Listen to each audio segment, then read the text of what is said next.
Hello, good morning friends and my viewers. I am AK Chaubey and today I am going to start a very important chapter which is present perfect tense. This is very important chapter of tense. So let's have a look. तो चलिए सबसे पहले देखते हैं कि present perfect tense कहते किसे है और इसकी पहचान क्या है ना। तो सबसे पहले चीज़ ये देख लीजिए आप कि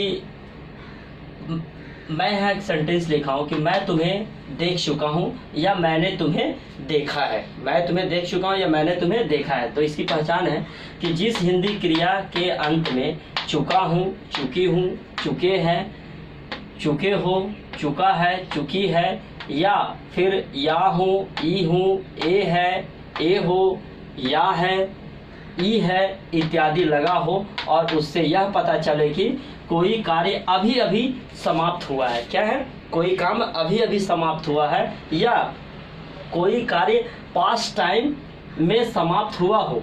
कोई काम पास्ट टाइम में समाप्त हुआ हो लेकिन उसका प्रभाव या अभिप्राय वर्तमान समय यानी प्रेजेंट टाइम से हो, तो ऐसे वाक्यों का अनुवाद present perfect non progressive tense यानी प्रेजेंट परफेक्ट टेंस और present perfect non progressive tense में करते हैं। यानी दोनों का सेम ही नाम है ना, दोनों एक ही नाम से जाने जाते हैं। अब आप यहाँ पे देखें कि सबसे पहले यहाँ देखने वाली बात है कि ही, सी, इट या कोई सिंगुलर सब्जेक्ट के साथ क्या यूज़ करते हैं? Has plus V3। क्या यूज़ करते हैं? Has plus V3। और ही, सी, इट या कोई सिंगुलर सब्जेक्ट को छोड़ के यानी थर्ड पर्सन के सिंगुलर सब्जेक्ट को छोड़ के बाकी सबों के साथ क्या लगता है? Have plus V3। यहाँ पे देखिए यानी आई, वी, यू, दे या मोर देन वन सब्जेक्ट। जैसे मैं यहाँ लिखा हूँ राजा एंड पूजा, है ना, या फिर द बॉयज़। यहाँ तक तो कोई दिक्कत नहीं होनी चाहिए। अब आप यहाँ पे देखिए कि सबसे पहले क्या है, इसका मेथड क्या है। सबसे पहले सब्जेक्ट लगा दो। सब्जेक्ट क्या है? मैं, है ना। आई के साथ क्या लगता है? हैव, है ना। आई हैव, है ना। V3, है ना। सी का V3 क्या होता है? सीन, है ना। आई हैव सीन किसको? यू, है ना। आई हैव सीन यू, मैंने तुम्हें देखा है या मैं तुम्हें देख चुका हूं। यहां तक कोई दिक्कत नहीं होनी चाहिए। अब आप आगे देखिए जो इंपॉर्टेंट है।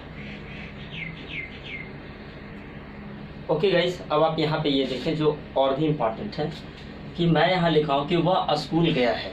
वह स्कूल गया है या वह स्कूल जा चुका है। तो ये कौन सा सेंटेंस है? Affirmative sentence.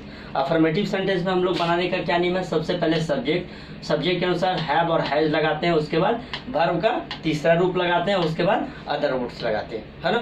तो अब यहाँ पे हम क्या बनाएंगे? वह स्कूल गया है ना, यानी ही।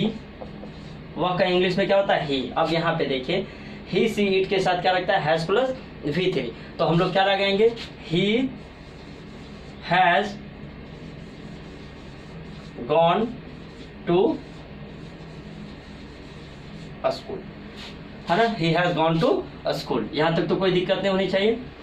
गो का V3 क्या होता है? गॉन, है ना। अब यहाँ पे देखिए हम लोग इस कहानी को नहीं पढ़े हैं। हम लोग इस कहानी को नहीं पढ़े हैं या हम लोग इस कहानी को नहीं पढ़ चुके हैं, है ना। तो यहाँ पे क्या है? Negative sentence. क्या कौन सा सेंटेंस आ गया? नेगेटिव। नेगेटिव सेंटेंस के साथ हम लोग क्या करते हैं? सब्जेक्ट प्लस हैव और हैज, फिर नॉट लगाते हैं, फिर V3, फिर अदर वर्ड्स, या फिर हैव प्लस नॉट। जब ये दोनों को हम लोग मिला के लिखते हैं तो क्या लिखते हैं? हैजंट। क्या ऐसे लिखते हैं? HAVE, उसके बाद एन लिख देते हैं। क्या लिखते हैं? एन, उसके बाद एपोस्ट्रोफी एस डालते हैं, उसके बाद टी लिख देते हैं ना। उसी तरह हैज में तो HAS, है ना, HAS, उसके बाद एन लिखते हैं, फिर एपोस्ट्रोफी एस लिखते हैं, फिर टी लिखते हैं, तो हैजंट। तो ये भी मतलब हैव नॉट के जगह पे ये शॉर्ट फॉर्म है और हैज नॉट का ये शॉर्ट फॉर्म है ना। अब यहाँ पे देखिए कि हम लोग इस कहानी को नहीं पढ़े हैं, तो हम लोग का इंग्लिश क्या होता है? वी। अभी के साथ क्या लगेगा? यहाँ देखिए वी के साथ हैव, तो we have not read, we have not read this story ना, this story, है ना। हम लोग इस कहानी को नहीं पढ़े हैं, तो we have not read this story। यहाँ तक कोई दिक्कत नहीं होनी चाहिए। अब आप यहाँ पे देखिए कि क्या वह यहाँ आ चुकी है।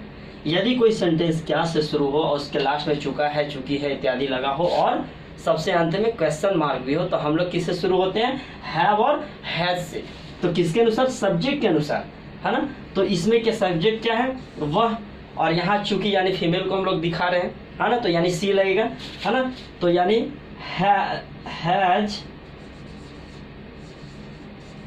हैज सी मेथड के अनुसार चल रहे हैं। हैज लगा क्योंकि यहाँ पे थर्ड पर्सन का सिंगुलर नंबर है, तो हैज सी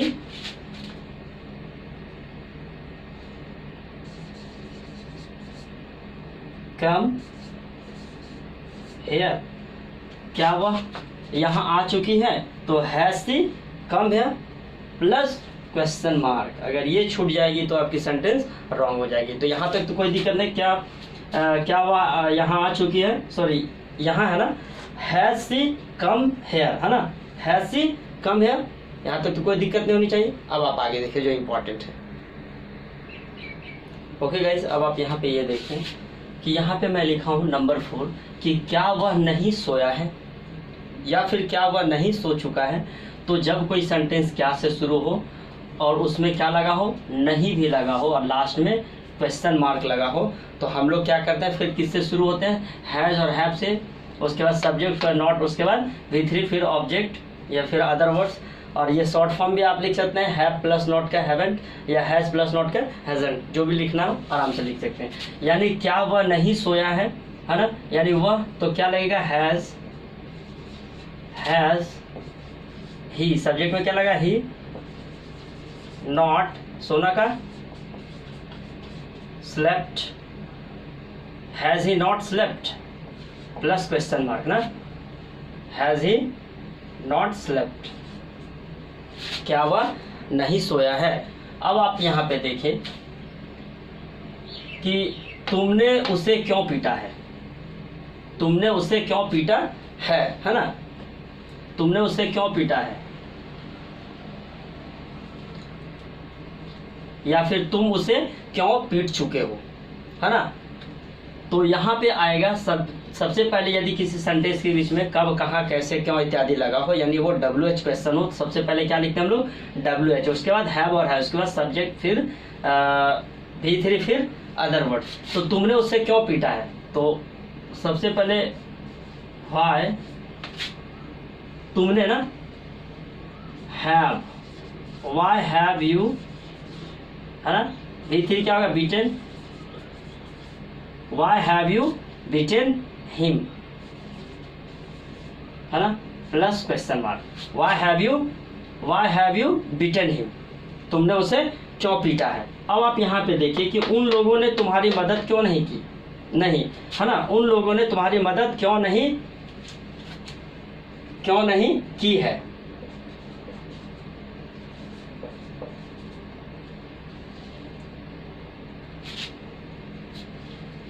या उन लोगों ने तुम्हारी मदद क्यों नहीं किया है ना। उन लोगों ने तुम्हारी मदद क्यों नहीं किया है। तो यहाँ पे हम लोग क्या करेंगे? सबसे पहले यहाँ देखिए कि क्या है? WH क्वेश्चन है, उसमें नहीं भी है और लास्ट में क्वेश्चन मार्क भी है। तो हम लोग किससे शुरू होंगे? सबसे पहले WH क्वेश्चन से, यानी क्यों। क्यों के इंग्लिश में क्या वो लिखते हैं हम लोग? वाई, है ना, वाई उन लोगों ने। तो दे, और दे के साथ क्या लगता है? दे के साथ हैव लगता है, तो why have they, why have they not helped you, plus question mark, है ना। Why have they not helped you? उन लोगों ने तुम्हारी मदद क्यों नहीं किया है। यहाँ तक तो कोई दिक्कत नहीं होनी चाहिए। अब आप आगे देखिए जो इम्पोर्टेंट है। ओके गाइस, अब आप यहाँ पे देखिए कि हर मेथड के बाद मैं आपको कुछ नोट लिखाता हूँ, जिसमें मैं ये बताना चाहता हूँ कि आपको कौन सी जगह पे क्या यूज़ करना है और कौन से मिस्टेक्स होने से बचना है। तो नंबर 1 यहाँ नोट 1 में मैं लिख रहा हूँ, है ना। नोट 1 में मैं लिखा हूँ कि ही सी इट या कोई सिंगुलर सब्जेक्ट के साथ हम लोग क्या यूज करते हैं, has plus V3। For example में मैं लिखा हूं जैसे Sushil has appeared in his exam, है ना, सुशील अपने इम्तहान में शामिल हो चुका है। या फिर she has jumped into the river, वह नदी में कूद चुकी है ना। या फिर नोट टू में मैं लिखवाया हूं कि I, we, you, they, the boys और प्लूरल सब्जेक्ट के साथ यानी राधा एंड मुस्कान के साथ हम लोग क्या यूज करते हैं, हैव प्लस V3। तो यहाँ मैं क्या लिखा हूँ, फॉर एग्जाम्पल में मैं लिखा हूँ कि वी हैव नॉट स्लेप्ट, हम लोग नहीं सोए हैं। या फिर you have eaten a mango, तुम एक आम खा चुके हो। यहाँ तक तो कोई दिक्कत नहीं होनी चाहिए। अब आप आगे देखें। ओके गाइस, अब आप यहाँ पे ये देखें जो बहुत ही इंपॉर्टेंट है। यहाँ पे मैं नोट 3 लिखा हूँ कि यदि इस मेथड में पास्ट एक्सप्रेसिंग वर्ड का प्रयोग हो, कौन सा, पास्ट एक्सप्रेसिंग वर्ड, जिससे पास्ट टेंस में सेंटेंस का होने को, है ना, पुष्टि हो, तो वैसे वाक्यों को सिंपल पास्ट टेंस में बनाते हैं, है ना। यहाँ मैं 2 सेंटेंस लिखा हूँ, इसको गौर से समझिए। यहाँ पे लिखा हूँ कि मैं तुम्हें कल देखा हूँ, मैं तुम्हें कल देखा हूँ। सेंटेंस तो लग रहा है कि प्रेजेंट का है, लेकिन देखिए वर्क क्या है कि मैं तुम्हें कल देखा हूँ, यानी हमारी देखने की कार्य जो है वो पास्ट में ही खत्म हो चुकी है, उसका प्रेजेंट से कोई लेना देना नहीं है। लेकिन मैंने तुम्हें देखा है, मैंने तुम्हें देखा है, इसका संबंध जो है वो कहीं ना कहीं क्या है, प्रेजेंट से जुड़ी हुई है। तो इस टेंस को हम लोग क्या बनाएंगे, प्रेजेंट परफेक्ट में बनाएंगे, और इसको किस में बनाएंगे, सिंपल पास्ट टेंस में बनाएंगे। अब देखिए कैसे, मैं तुम्हें कल देखा हूं, यानी I saw you yesterday, yesterday, है ना, आई सॉ यू एस्टरडे, मैंने तुम्हें देखा है, बीता हुआ कल में मैंने इसको देखा है ना। या मैंने तुम्हें देखा है ना, मैंने तुम्हें देखा है, तो इसका क्या होगा, आई हैव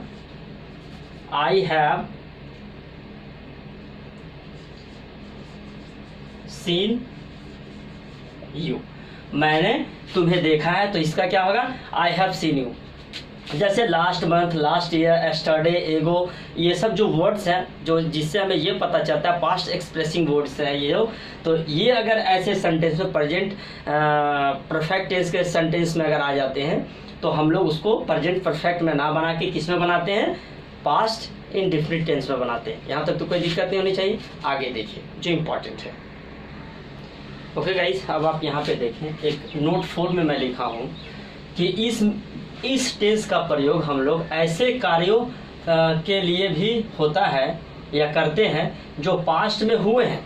कब, जो पास्ट में हुए हैं किंतु उनका प्रभाव वर्तमान में भी है, जो पास्ट में खत्म हो चुके हैं लेकिन उसका प्रभाव जो है वो कहीं ना कहीं वर्तमान से जुड़ा हुआ है। तो वैसे वाक्यों को भी हम लोग किस टेंस में ट्रांसलेट करते हैं, प्रेजेंट परफेक्ट टेंस में। अब आप यहाँ पे देखिए, जैसे मैं लिखा हूँ कि I have seen the red fort, मतलब हमारी देखने की कार्य जो है रेड फोर्ट का वो हो चुकी है ना, लेकिन ये अभी भी वर्तमान से भी जुड़ी हुई है। ऐसा तो नहीं है कि मैं रेड फोर्ट नहीं देखा हूँ, अभी भी देखा हूँ, मतलब देख चुका हूँ, है ना। या फिर she has visited to Mumbai, वह मुंबई घूम चुकी है, देख चुकी है, ठीक है।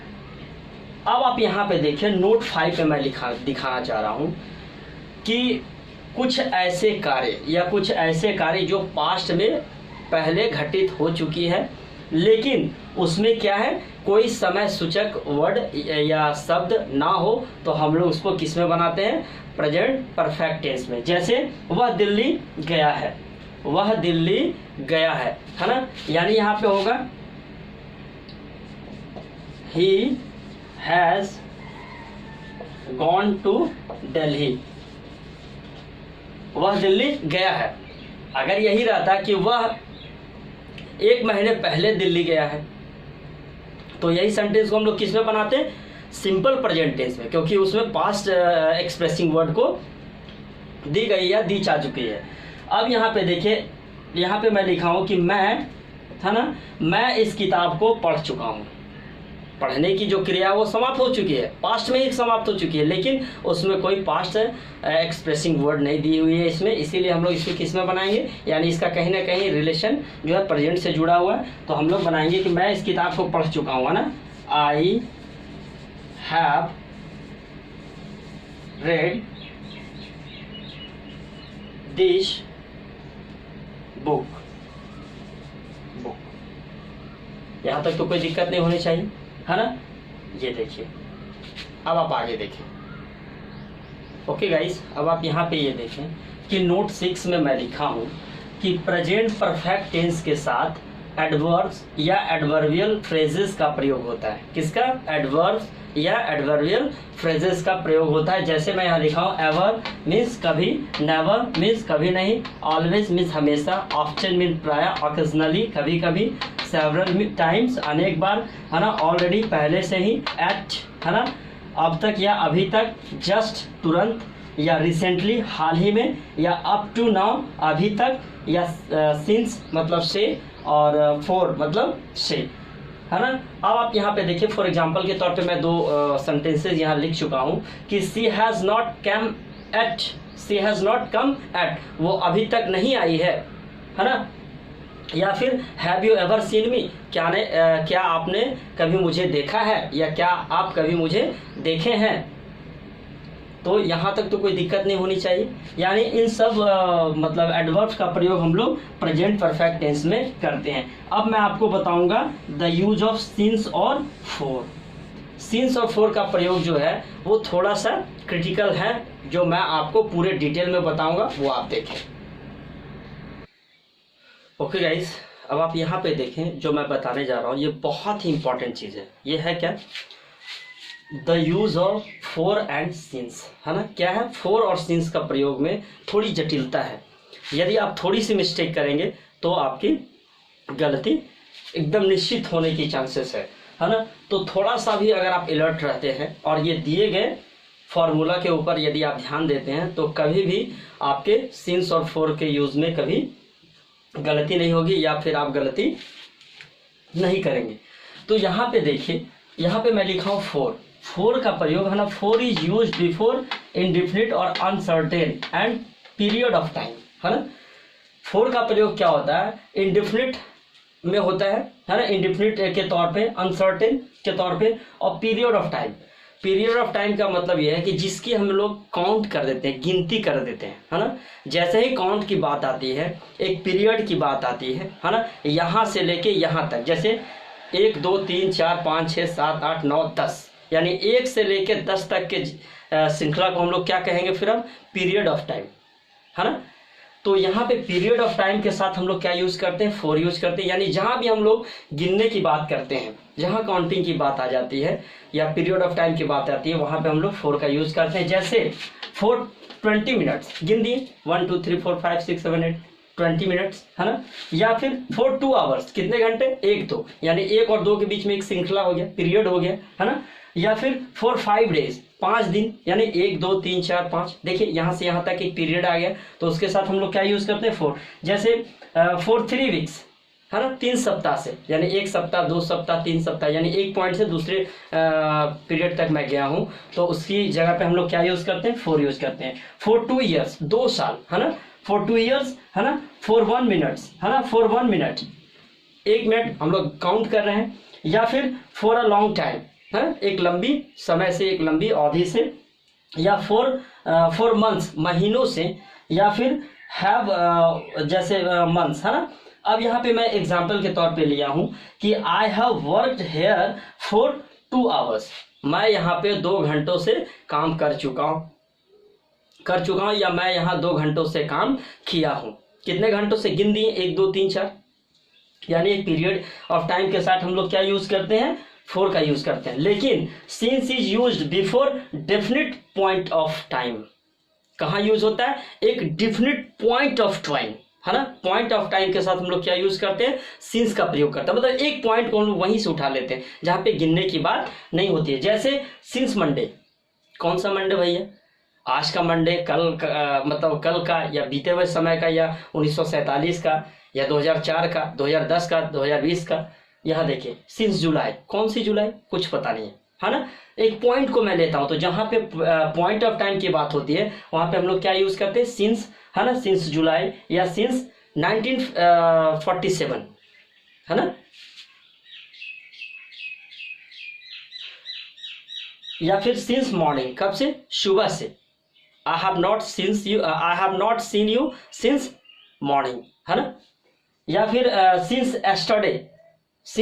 एस्टरडे या सिंस 4 o'clock, है ना, सिंस 4 o'clock या सिंस लास्ट मंथ, है ना, या सिंस समर, गर्मी, कौन सी गर्मी, इस साल की, पिछले साल की, 2004 2006, है ना, या सिंस दुर्गा पूजा, किस साल का दुर्गा पूजा, है ना। उसके बाद सिंस चाइल्डहुड, बचपन से। तो एक पॉइंट ऑफ टाइम, है ना, एक पॉइंट ऑफ टाइम के साथ हम लोग क्या यूज करते हैं, सिंस का प्रयोग करते हैं, और पीरियड ऑफ टाइम के साथ हम लोग क्या प्रयोग करते हैं, फोर का प्रयोग करते हैं, है ना। जैसे यहाँ पे एक मैं सेंटेंस लिया हूं कि he has not come here since Monday, वह यहाँ सोमवार से, है ना, नहीं आया है, या वह यहाँ नहीं आया है सोमवार से। क्लियर है, यहां तक तो कोई दिक्कत नहीं होनी चाहिए। फोर का प्रयोग हम लोग किसके साथ करते हैं, पीरियड ऑफ टाइम के साथ करते हैं। इसका यूज जो है वो इंडेफिनिट रहता है, अनसर्टेन रहता है, लेकिन सिंस का प्रयोग क्या होता है, डेफिनिट रहता है, बिल्कुल, है ना, डेफिनिट एकदम। और क्या रहता है, पॉइंट ऑफ टाइम के साथ हम लोग यूज करते हैं। यहां तक तो कोई दिक्कत नहीं होनी चाहिए। अब आप आगे देखिए जो इंपॉर्टेंट है। ओके गाइस, अब आप यहाँ पे देखिए एक लास्ट नोट 8 जो मैं दिखाया हूँ, इसमें लिखा हुआ कि always, often, never, ever, just, already शब्दों का प्रयोग प्रेजेंट परफेक्ट टेंस में भी 3 के पहले होता है। क्या होता है, वर्ब से पहले हम लोग करते हैं। जैसे मैं यहाँ फॉर एग्जांपल लिखा हूं कि सी हैज ऑलरेडी चीटेड मी, है ना, सी हैज ऑलरेडी चीटेड मी, है ना, वह मुझे पहले ही धोखा दे चुकी है ना। या फिर सी हैज ऑलवेज चीटेड मी, वह मुझे प्रायः धोखा देती है। या फिर I have never abused you, मैंने कभी भी तुम्हें गाली नहीं दी है। या फिर they have just gone from here, वे लोग अभी अभी यहाँ से गए हैं। या I have already passed in this exam, मैं पहले ही इस परीक्षा में पास कर चुका हूँ। और लास्ट है, has she ever loved you, क्या कभी उसने तुम्हें चाहा है या प्यार किया है। यहाँ तक तो कोई दिक्कत नहीं होनी चाहिए। तो thank you very much guys for today, and keep watching my video and must learn English. Thank you very much for today. Have a good day.